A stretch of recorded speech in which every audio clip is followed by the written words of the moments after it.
prepare the body, we need to warm up. We need to get everything ready, get the heart beating faster, get the body warm, get the blood circulating, so the muscles are prepared. They're less likely to get torn or injured throughout the course of the movement. It's important that we start off by setting our posture. We need to take imbalances out so that we try not to give an obvious reason for injury. To do that, we're going to start at our feet. The feet need to be positioned roughly hip width apart, so we're looking to line them up, pointing forwards, underneath the hips, through the knees into the ankles. Half the weight needs to be spread on one foot, half the weight onto the side of the other. From there, we're looking to rock ever so slightly backwards and forwards onto the heels and toes, just trying to spread the weight so we're not leaning too far forwards or leaning too far back. You want a fairly equal partnership between 50% on the balls of the feet, 50% on the heels. From there we come up to the knees. Try not to lock the knees fully out. Equally, you don't want a big bend in them. You just want them fairly soft and relaxed so they're comfortable and can just hold the weight with no real trauma or overly tense. From there, stand up nice and tall. The spine rises up, the head reaches up towards the ceiling, and you keep everything nice and strong. We come to the shoulders, and you try and relax the shoulders. So shake them out a few times, just let them relax, and let them come down the back and gently relax. Strong through the spine, you can now come to your hips. If you pop your hands on the side of your hips, you can tilt your pelvis, much like it's a pail of water.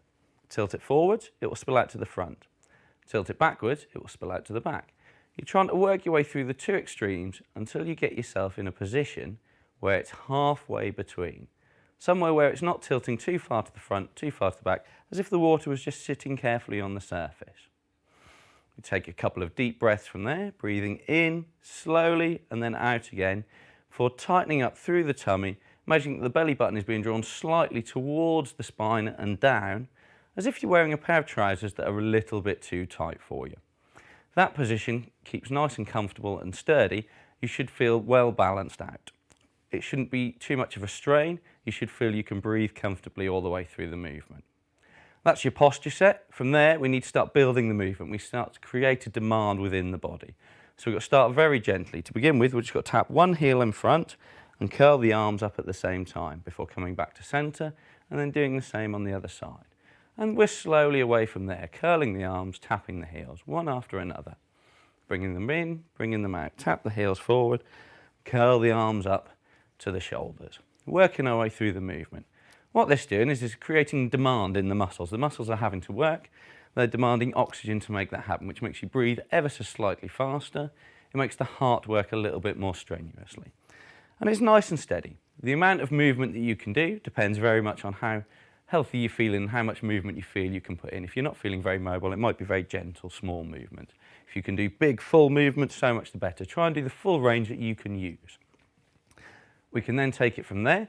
We can change it into stepping back and raising the arms up, and before coming back to centre. So tap one foot back, raise the arms, and then repeat. On the other side, the other foot goes back, arm comes up and down. Up go the arms, tap back with a foot. And you repeat, going again. Back one, raising up. Back one, raising up.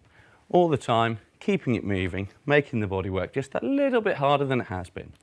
How high you raise the arms, again, depends on your mobility. If it's just coming up to shoulder height or chest height, it's absolutely fine. You can work through there, but if you can bring it higher, please do. Make it work a little bit harder than you're capable of doing. And then from there, we take them out to the sides. So from the start position, you take both arms out to the side and one foot before bringing back. And then repeating, arms and feet. One foot to the side, arms coming up. Nice and gentle. Makes them work quite comfortably. Working within the range of motion. How high you bring the arms depends on how high you feel you can. If it's just out past the hips, that's fine. The higher you can bring them, the more you can get out of it. So tapping them up, bringing them out. Really just trying to loosen the body off, get it working, get it moving a little bit faster.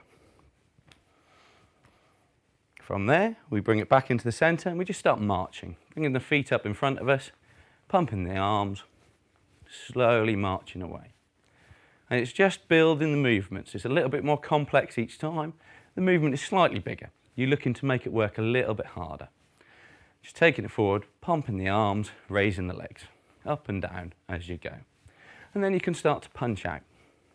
Pushing forwards, driving the arms out in front of you.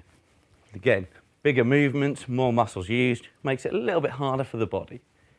If at any point doing this it gets a bit too much and you need to stop and have a rest, just stop, catch your breath, and then go again. So you can let it relax, let it come down. If, however, you're feeling quite comfortable, we'll go back to the start again, curling and tapping the heels, but this time we'll go a little bit faster. So it starts to build up. You start to drive them out, one after another. Heels tapping, arms curling. Full movement still, working your way up to what you're capable of doing. Biggest range that you've got. All the way up, all the way down. And then from there, we're going to tapping back, raising up. Nice and brisk, keeping it going, one after the other. Biggest movement you've got. If it's just in front, that's fine. If you can go higher, and you may find that as you get warmer, you have a larger range of movement. So what might start here, coming up to chest, as you get warm, you can come up higher towards your head. And that's excellent. That's the way to work it. Keep it moving, keep it coming up. Before then going out to the sides, both arms up, feet out to the side, just tapping on the toes, nice and gentle. Arms coming up, arms coming down. Nice and brisk, keeping the pace up. The faster you can do it, the better, but don't overexert yourself. Work to within the means that you have. And then from there, it's back to marching again. Bringing the knees up, pumping them out as you go. Nice and brisk, pushing along. Making it harder still, add the punches. So feet are coming up, arms are punching out. Again, the fuller the range of movement, the more effective it will be.